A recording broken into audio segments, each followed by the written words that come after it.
I stood there, numbly staring at her thin, almost translucent skin. The wedding ring, once a symbol of promises and permanence, had disappeared. I couldn't say when or how, only that it left her slender finger as life seeped quietly from her, leaving us with silence and mystery. In the dim light of my mother's hospice room, the air carried a mixture of sterile antiseptic and the faint, earthy scent of fading lilies. Her breaths were shallow whispers, echoing across the hollow cavity of my chest. That day, I reached for her hand, fragile, like a bird's thin wing, in hopes of feeling the connection that tied our lives together. My fingers traced the outline where her wedding ring should have been, only to find empty skin cold to the touch. A wave of disbelief washed over me, numbing my senses until reality bled sharply through. The ring, a cherished symbol of love and legacy, was gone. In its absence, suspicion gnawed its way into my thoughts, driving me to confront a truth too painful to acknowledge. Had my sister, in an act of desperation or betrayal, taken it? The question lingered unspoken, a shadow beneath the warm light of the room, as I pondered the line between love and disappointment, loyalty and deceit. Her hand lay bare, a ghostly reminder of what used to be. A promise slipped away like the drifting whispers of her breath. I stood frozen, the sterile smell of antiseptic thick in the air, mingling with the faint floral traces of her perfume. In the solemn quiet of the hospice room, reality struck like an errant hammer, each heartbeat a painful echo against my ribs. Mom's wedding ring was gone. There was no mistaking the shiny absence, the pale band of skin on her fourth finger a scream in the silent room. My mind raced, refusing to accept the clarity of sight. Maybe it had slipped when a nurse adjusted the sheets, or maybe, no. I steeled myself against a twisting gut feeling that threatened to swallow me whole. The gentle beep of machines enveloped the room, each pulse a reminder of fragility. I traced back my steps, recalling the familiar clink of metal last night when I held her hand. My chest tightened with the weight of unasked questions, the silent accusations breeding unease, yet it seemed impossible. Who would? Realizations simmered under the surface, the notion brushing against my disbelief like a shadow in the peripheral. Movement was reluctant, my feet dragging towards her bedside. I knelt and clasped her hand, as if through touch I might summon the truth. Her skin was cool, her breath a shallow shiver above her lips. "Mom, we'll make this right," I whispered, the words slipping through in a rasp. It was both promise and prayer, a thin tether keeping the unraveling edges of my composure intact. But the suspicion had seated itself, relentless in its insistence. My sister seemed the only plausible link. Maria, with sadness steeped in every gesture, had been here alone before me. A reluctant knot formed in my throat as memories of shared laughter and mismatched arguments molded into something somber, aching with the betrayal such a possibility brought. I stood, a tentative resolve shaping my steps. The weight of every expectation pressed heavy, the air dense with things unsaid. Leaving Mom's side felt both necessary and heart-achingly wrong, but answers demanded resolution, and time seemed as fleeting as sand through fingers. The hallway stretched before me, long and foreboding. Envisioning each step was like walking towards a truth I didn't want but needed.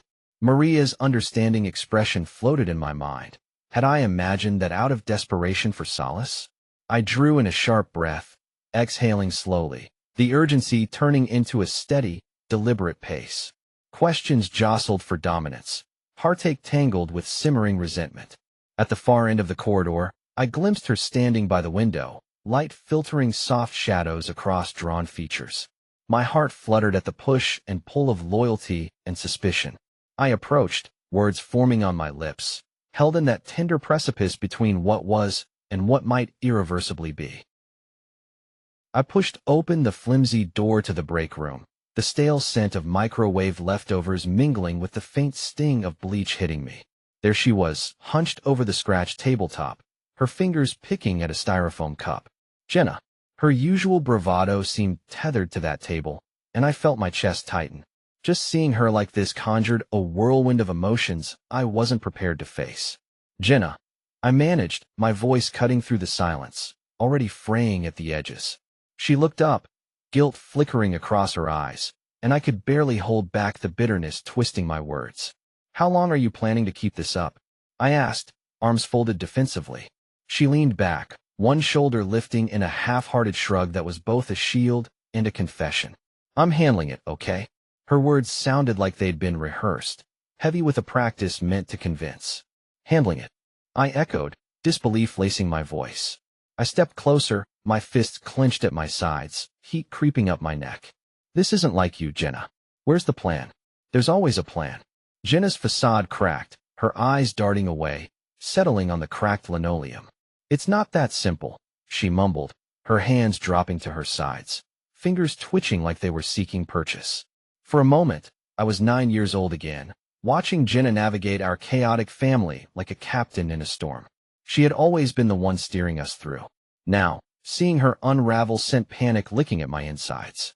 "Tell me what's going on," I pressed, reaching for that connection we had always relied on. She sighed, running a hand through her hair, tangling it further. "You think I want this? You think I enjoy being here, stuck in this mess?" Her voice rose, edged with a desperation that made something in me twist painfully. I took a breath, struggling to remain calm. "Then why? We can fix this." Jenna let out a hollow laugh, a sound that felt like glass shattering between us. "Fix it? You think they give me the benefit of doubt? You think they let someone like me just walk away?" Her voice cracked, and she stared at me, eyes hollow yet simmering. The words hung there, thickening the air between us. Each accusation was a jagged shard, each defense a pleading stab. I felt the weight of unspoken truths bearing down on us, as if the room itself was keeping secrets. We stood there, bound by silence, the weight of unsaid words pressing against us.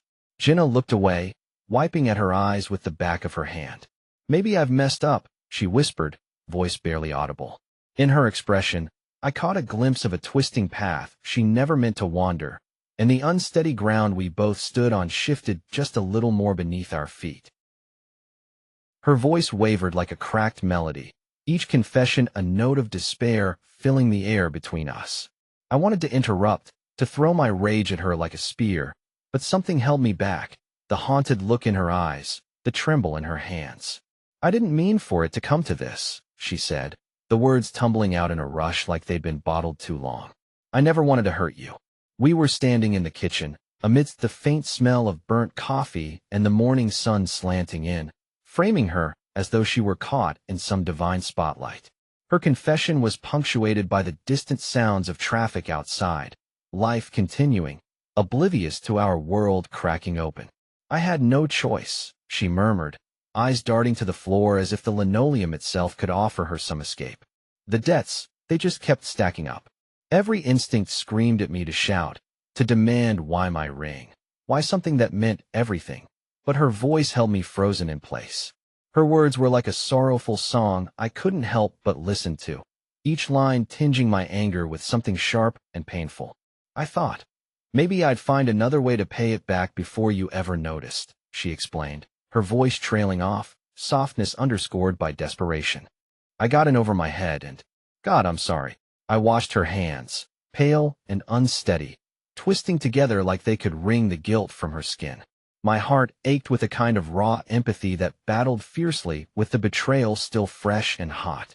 She moved closer, haltingly, as if crossing a vast chasm. "It wasn't just money," she continued. It felt like, if I didn't fix this, they'd." She stopped, swallowing hard, eyes brimming with the fear and love that had spurred her betrayal. There it was, the misguided love that had pushed her to this edge, her desperate bid to protect us all, ending in this hollow victory. I wanted to reach out and pull her close, to cradle her like when we were children whispering secrets beneath our covers. But the anger curled inside me like a fist, refusing to let go. Instead, we stood there, the silence between us a fragile bridge neither dared to cross. As her breathing steadied, she finally met my gaze, eyes pleading yet resigned. "I would do anything for my family," she whispered, a statement bearing more sorrow than pride. Even this mistake.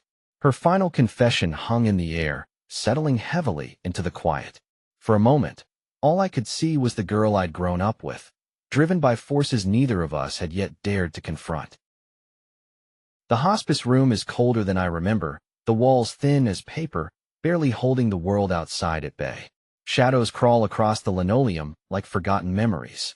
The quiet is oppressive, muting even the hum of the fluorescent lights that hang overhead, casting a pallid glow over everything. I stand there, alone, a visitor in a space that isn't mine but has become far too familiar. The bed, a stark silhouette, cradles her frail form beneath sterile sheets. She seems smaller now, as though each exhalation carries away a piece of who she was. I am torn by the sight. The woman who raised me, now tethered by tubes and machines, fighting a battle I cannot help her win. My gaze shifts to the small table by her side, cluttered with the relics of her existence. A half-eaten cup of applesauce, a flaking paperback novel, and there, glinting faintly under the harsh light, her wedding ring. It lies alone, a circle of gold unbroken by time, yet weighed down by untold stories. The sight stirs something within me, a tempest of emotions rising like bile. I feel the fissure within my heart widen, a silent scream echoing in the hollows of my chest. That ring. I imagine it slipping off her finger, a final surrender, and wonder what it meant for her to let go. Was it resignation or something else? Motherhood taught me that love demands, yet I still wonder who that love was for in the end. The room aches with unspoken words, a language between us lost to time and regret. I edge closer, my hand brushing her own. Her skin is papery, thin as the veil that separates us. I remember her laughter, vibrant and full, how it filled rooms and hearts alike. Now silence robs me of even that comfort, and I sit in it, letting it throb against my ears like the ticking of a merciless clock. In the silence of the room, I hear myself whisper, and the words warm the air between us. I feel the fracture of our family's heart. The acknowledgement is breath against a window pane, intimate yet fragile. Somewhere beneath my anger, beneath the rubble of resentment and guilt, I see it. The threadbare remnants of forgiveness forming, tentative and frail as new skin over a wound. It weaves through me, connecting the shards of love and loss, drawing them tighter into something almost whole. I adjust her blanket, a futile gesture to shield her from the chill I cannot keep at bay, as much for her as for myself. My breath hitches, my heart wrestles against the confines of my chest. She murmurs a name, not mine, never mine, but I pretend it is, for in the pretending lies solace. The room remains still, the night woven into its walls. I hold on to the silence, the ring, the presence of what remains and the shadow of what is slipping away. As the door whispers shut behind me, I am both emptied and full, scattered and stitched together by threads of unwelcome understanding. The hum of the neon sign in the window was the only sound in the dim cafe, a soft buzz that seemed to vibrate in time with the tension between us. I watched my sister stir sugar into her coffee, each circular motion hypnotic, yet somehow frustratingly slow.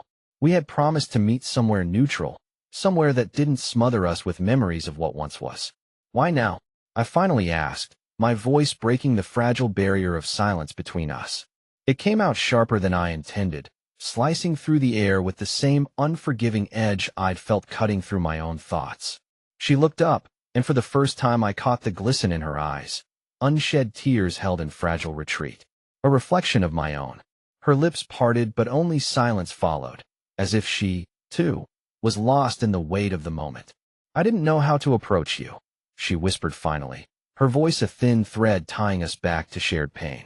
Her words held an apology, though they hovered unclaimed, tightroping between our guarded defenses. My anger flared, a hot rush that tangled with my urge to reach across this chasm and touch her hand, pull her from the swirling depths of our misunderstood intentions. You didn't think I deserved more than silence. Her eyes shimmered again, a silent plea for some piece of understanding. There was so much shame. I thought it would be easier for you if I just stayed away. I leaned back, absorbing this, inhaling the sharp scent of old coffee and worn leather. It was raw, hearing this, feeling the jagged edges of our history. The quiet in the cafe magnified her confession, each word an echo that settled uncomfortably in my bones. The thing is, I said slowly, choosing my words like stepping stones across a river of disbelief, I wanted to be there for you.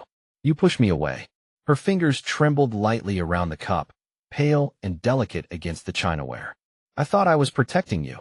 she replied, a tremor in her voice.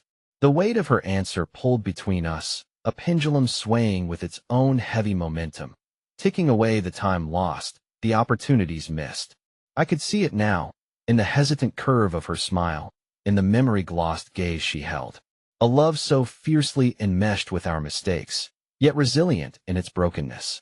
I guess we both messed up, I whispered, my own voice joining hers in this tentative truce. Her nod was almost imperceptible, the tears in her eyes finally breaking free, tracing paths down her cheeks like rain on a forgotten window pane. But we're here now, she said softly, a promise cradled in her voice. And just then, in the eye of this quiet, late-night storm, I let myself feel the warmth of hope dissolve some of my implacable anger, if only for a moment, an ember kindling towards something that resembled healing. The rain drummed a relentless rhythm on the roof of the car, each drop like a tap on the inside of my skull, partially numbing and partially awakening some long-ignored gut feeling. Claire's knuckles were white, gripping the wheel as if letting go would mean more than losing control of the car. It would mean losing control of herself. Her gaze was fixed on the winding road ahead, where the mist twisted like forgotten memories we were trying to unravel. We hadn't spoken much since we'd left. Words between us were heavy unless they were about the ring. A tiny circle of metal, yet it felt like a noose tightening around both our necks. "You sure this guy's gonna be at the docks?" she asked, her voice a low murmur, barely rising above the rain's insistent chorus. "Yeah," I mumbled, remembering the rough voices, the stale smell of cigarettes hanging in the air during that last desperate call. I had promised him the money I didn't have yet, and he had promised to be there, knowing the chances were equal for betrayal. The car's headlights barely pierced the hazy darkness, only illuminating brief flashes of the road we were on. I met Claire's eyes in the rearview mirror, our shared glance sparking a silent understanding born of shared pain. Once, we wouldn't need to rely on words, but now words had become the only safe currency we exchanged without fear of emotional bankruptcy. As we rolled to a stop by the docks, the rain lessened, a weary truce allowed by the weather. Claire shifted out of the car, the doors slamming shut with a finality that sent a shiver up my spine. The place was unervingly deserted. Only the distant hum of machinery suggested any life at all. The scent of salt water was sharp in my nostrils as I scanned the shadows for signs of movement. "Do you see him?" Claire whispered, her voice tight, clipped by anxiety. "No, but he'll be here." I tried to inject certainty into the words, but failed, dread leaking through despite my efforts. The rings of damp spreading across my jacket felt like the cold fingers of regret, reminding me of the crucial moments we let slip away. And then he emerged from the darkness, his silhouette broad and purposeful, cutting through the mist like a ship through fog. My breath caught, and I felt Claire tense beside me. We stepped forward together, an unspoken pact binding us now, not just by blood but by the need to reclaim our past failures cradled in that small circle of metal. His voice was gruff when he spoke. "Do you have it?" I nodded, hands shaking as I passed him the cash, every crumpled note a testament to our desperation. The moment stretched, a fragile thread in the dim light that hung between us. But as he produced the ring, that little symbol of hope and lost chances, I felt the first true pulse of redemption, strong as Claire's shoulder pressed to mine, her presence as grounding and vital as the air I gasped to breathe. As we pushed open the dingy door of the pawnshop, the harsh jingle of its bell felt like the world's judgment, all that stood between us and reverence. Inside, a thick cloak of mustiness gripped the air, making each breath a dare. I nudged my sister, our threadbare resolve binding us together in this final stand. The pawnshop owner loomed behind the counter, eyes as vacant as they were vigilant. His broad shoulders stretched against a plaid shirt, a figure of routine apathy, unyielding and indifferent. His gaze barely skimmed over us. We were nominal in his empire of trinkets. "What do you want?" he grunted, barely disguising his impatience. A dismissive flicker of his eyes sent a shiver through me. My heart thundered in response, yet I pushed the words through, rough-edged and raw. "The ring. You took a ring from our brother." The owner leaned back, crossing his arms. "We get 1,000 rings here. Why should I care about one more?" Desperation clung to my voice. "This one is different. It was our mother's. It's all we have left of her." I pleaded, trying to let him feel the weight of memories long sacrificed at the altar of circumstance. His eyes narrowed, still skeptical, yet something shifted, curiosity mingling reluctantly with the air of disinterest. He was silent, considering. My sister stepped forward. Her voice, tremulous yet unwavering, carried the sincerity of our fragile hope.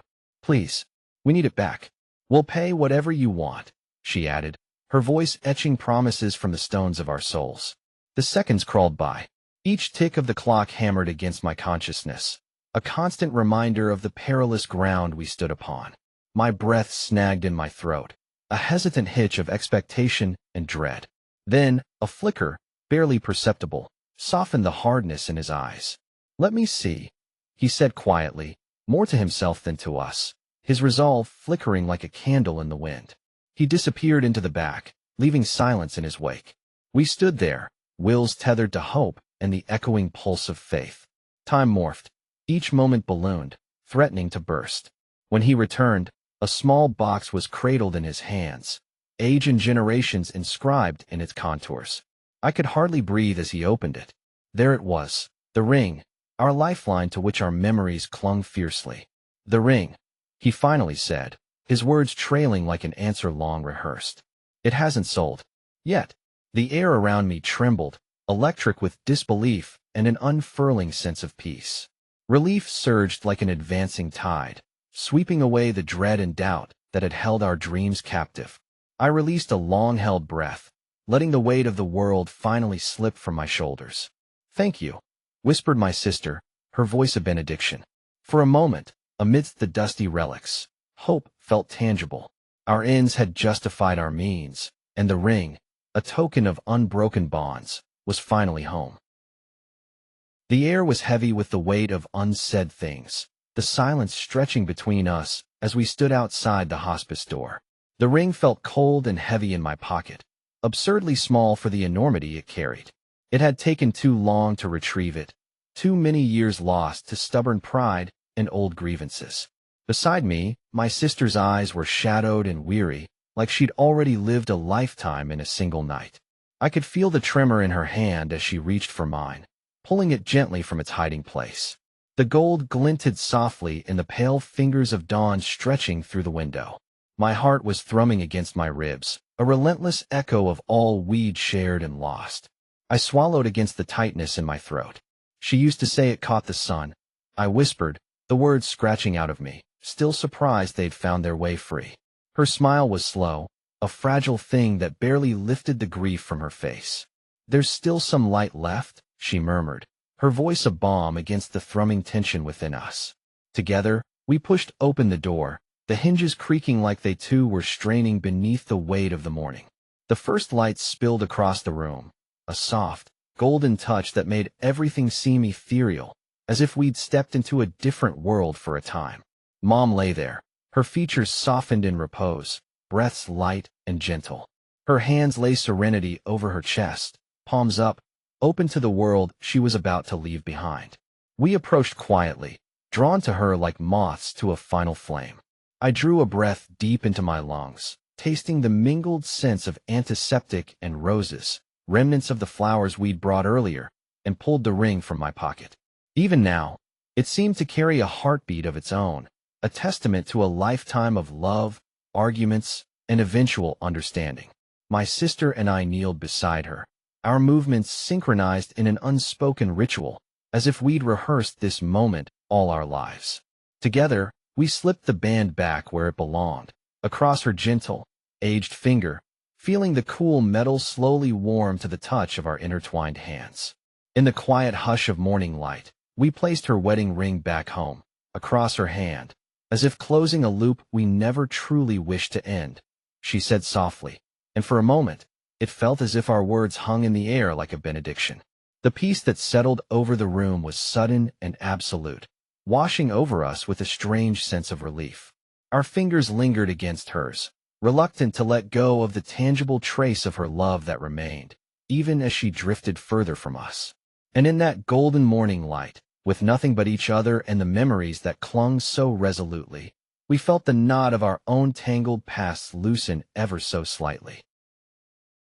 The hospice doors clicked shut behind us, a quiet finality that echoed between my brother and me.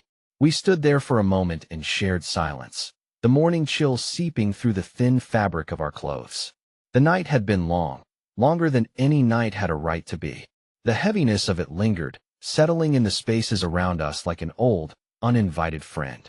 I glanced at him, our features shadowed in the early light, and we both seemed older, the weight of what we'd witnessed etched into the fine lines around our eyes. His jaw was set, his gaze fixed straight ahead, perhaps looking but not really seeing. I reached out, almost unconsciously, my fingers brushing against his arm. The contact was electric, grounding us both in the same moment. He turned to look at me, and for the first time in what felt like forever, there was no trace of animosity or distance, just a simple acknowledgement of shared pain and shared understanding. As we stepped out into the daylight, I said, my voice raw but steady.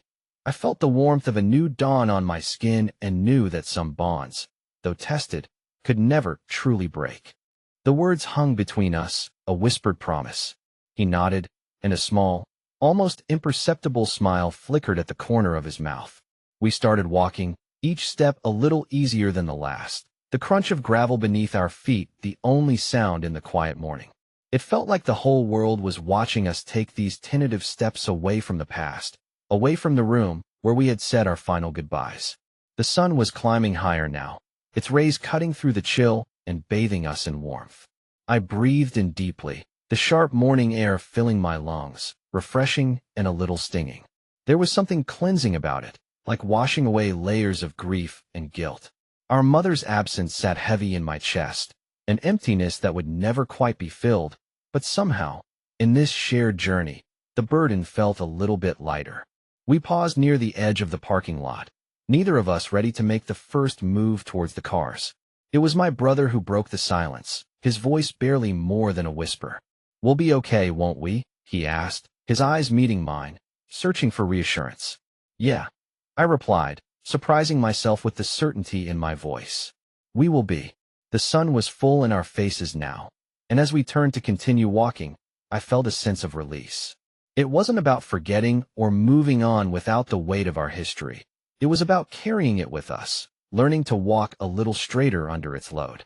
Together, we took those steps, knowing that this was the beginning of something new, something that knew the past but wasn't chained to it.